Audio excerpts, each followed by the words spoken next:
Okay, so this is page 160 of The Lightning Thief. The rain kept coming down. We got restless waiting for the bus and decided to play some hacky sack with one of Grover's apples.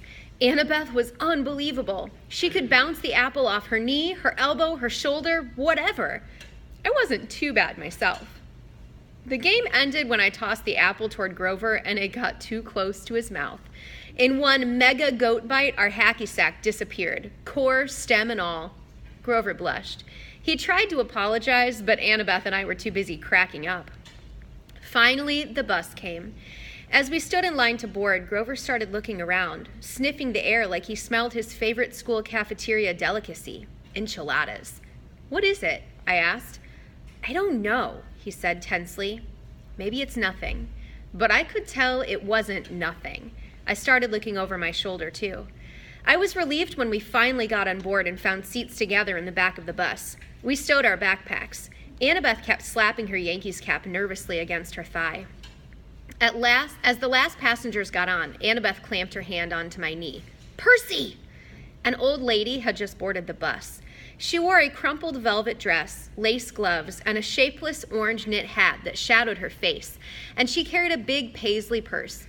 When she tilted her head up, her black eyes glittered, and my heart skipped a beat. It was Mrs. Dodds. Older, more withered, but definitely the same evil face. I scrunched down in my seat. Behind her came two more old ladies, one in a green hat, one in a purple hat. Otherwise, they looked exactly like Mrs. Dodds. Same gnarled hands, paisley handbags, wrinkled velvet dresses, triplet demon grandmothers. They sat in the front row right behind the bus driver. The two on the aisle crossed their legs over the walkway, making an X. It was casual enough, but it sent a clear message. Nobody leaves. The bus pulled out of the station, and we headed through the slick streets of Manhattan. "She didn't stay dead long," I said, trying to keep my voice from quivering. "I thought you said they could be dispelled for a lifetime." "I said if you're lucky," Annabeth said. "You're obviously not." "All three of them?" Grover whimpered. "Dia mortales!" "It's okay," Annabeth said, obviously thinking hard. "The Furies. The three worst monsters from the underworld. No problem. No problem, we'll just slip out the windows." "They don't open," Grover moaned. "A back exit?" she suggested. There wasn't one. Even if there had been, it wouldn't have helped. By that time we were on 9th Avenue, heading for Lincoln Tunnel. "They won't attack us with witnesses around," I said. "Will they?"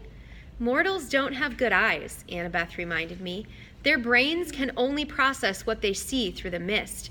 "Well, they'll see three old ladies killing us, won't they?" She thought about it. "Hard to say, but we can't count on mortals for help. Maybe an emergency exit in the roof?" We hit the Lincoln Tunnel, and the bus went dark except for the running lights down the aisle. It was eerily quiet without the sound of the rain. Mrs. Dodds got up. In a flat voice, as if she'd rehearsed it, she announced to the whole bus, "I need to use the restroom." "So do I," said the second sister. "So do I," said the third sister. They all started coming down the aisle. "I've got it," Annabeth said. "Percy, take my hat." "What?" "You're the one they want. Turn invisible and go up the aisle. Let them pass you. Maybe you can get to the front and get away. But you guys, there's an outside chance they might not notice us," Annabeth said. "You're a son of the big three. Your smell might be overpowering." "I can't just leave you." "Don't worry about us," Grover said. "Go!" My hands trembled. I felt like a coward, but I took the Yankees cap and put it on. When I looked down, my body wasn't there anymore. I started creeping up the aisle. I managed to get up 10 rows, then duck into an empty seat just as the Furies walked past. Mrs. Dodds stopped, sniffing, and looked straight at me. My heart was pounding. Apparently, she didn't see anything. She and her sisters kept going. I was free. I made it to the front of the bus. We were almost through the Lincoln Tunnel now. I was about to press the emergency stop button when I heard hideous wailing from the back row. The old ladies were not old ladies anymore. Their faces were still about the same. I guess those couldn't get any uglier. But their bodies had shriveled into leathery brown hag bodies with bats' wings and hands and feet like gargoyle claws. Their handbags had turned into fiery whips. The Furies surrounded Grover and Annabeth, lashing their whips, hissing, "Where is it? Where?" The other people on the bus were screaming, cowering in their seats. They saw something, all right. "He's not here," Annabeth yelled. "He's gone." The Furies raised their whips. Annabeth drew her bronze knife. Grover grabbed a tin can from his snack bag and prepared to throw it. What I did next was so impulsive and dangerous, I should have been named ADHD Poster Kid of the Year. The bus driver was distracted, trying to see what was going on in his rearview mirror. Still invisible, I grabbed the wheel from him and jerked it to the left. Everybody howled as they were thrown to the right, and I heard what I hoped was the sound of 3 Furies smashing against the windows. "Hey!" the driver yelled. "Hey! Whoa!" He wrestled for the wheel. The bus slammed against the side of the tunnel, grinding metal, throwing sparks a mile behind us. We careened out of the Lincoln Tunnel and back into a rainstorm. People and monsters tossed around the bus, cars plowed aside like bowling pins. Somehow the driver found an exit. We shot off the highway, through half a dozen traffic lights, and ended up barreling down one of those New Jersey rural roads where you can't believe there's so much nothing right across the river from New York. There were woods to our left, the Hudson River to our right, and the driver seemed to be veering toward the river. Another great idea. I hit the emergency brake. The bus wailed, spun a full circle on the wet asphalt, and crashed into the trees. The emergency lights came on. The door flew open. The bus driver was the first one out, the passengers yelling as they stampeded after him. I stepped into the driver's seat and let them pass. The Furies regained their balance. They lashed their whips at Annabeth while she waved her knife and yelled in ancient Greek, telling them to back off. Grover threw tin cans. I looked at the open doorway. I was free to go, but I couldn't leave my friends. I took off the invisible cap. "Hey!" The Furies turned, baring their yellow fangs at me, and the exit suddenly seemed like an excellent idea. Mrs. Dodd stalked up the aisle, just as she used to do in class, about to deliver my F- math test. Every time she flicked her whip, red flames danced along the barbed leather. Her 2 ugly sisters hopped on top of the seats on either side of her and crawled toward me like huge, nasty lizards. "Perseus Jackson," Mrs. Dodd said, in an accent that was definitely from somewhere farther south than Georgia. "You have offended the gods. You shall die." "I liked you better as a math teacher," I told her. She growled.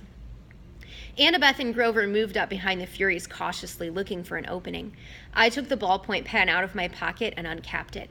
Riptide elongated into a shimmering double-edged sword. The Furies hesitated. Mrs. Dodds had felt Riptide's blade before. She obviously didn't like seeing it again.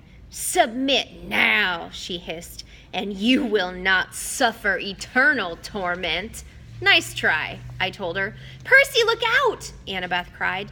Mrs. Dodds lashed her whip around my sword hand while the Furies on either side lunged at me.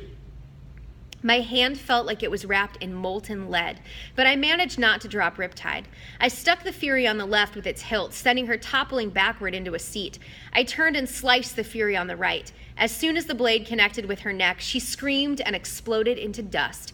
Annabeth got Mrs. Dodds in a wrestler's hold and yanked her backward, while Grover ripped the whip out of her hands. "Ow!" he yelled. "Ow! Hot! Hot!"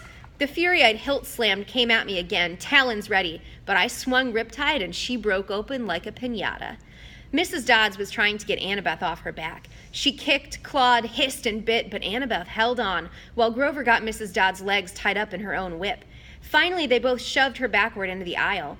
Mrs. Dodds tried to get up, but she didn't have room to flap her bat wings, so she kept falling down. "Zeus will destroy you," she promised. "Hades will have your soul." "Brachus meas visamini," I yelled. I wasn't sure where the Latin came from. I think it meant eat my pants. Thunder shook the bus. The hair rose on the back of my neck. "Get out!" Annabeth yelled at me. "Now!" I didn't need any encouragement.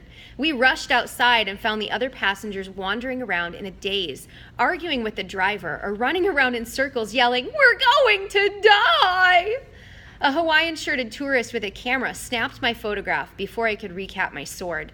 Our bags, Grover realized. We left our... Boom! The windows of the bus exploded as the passengers ran for cover.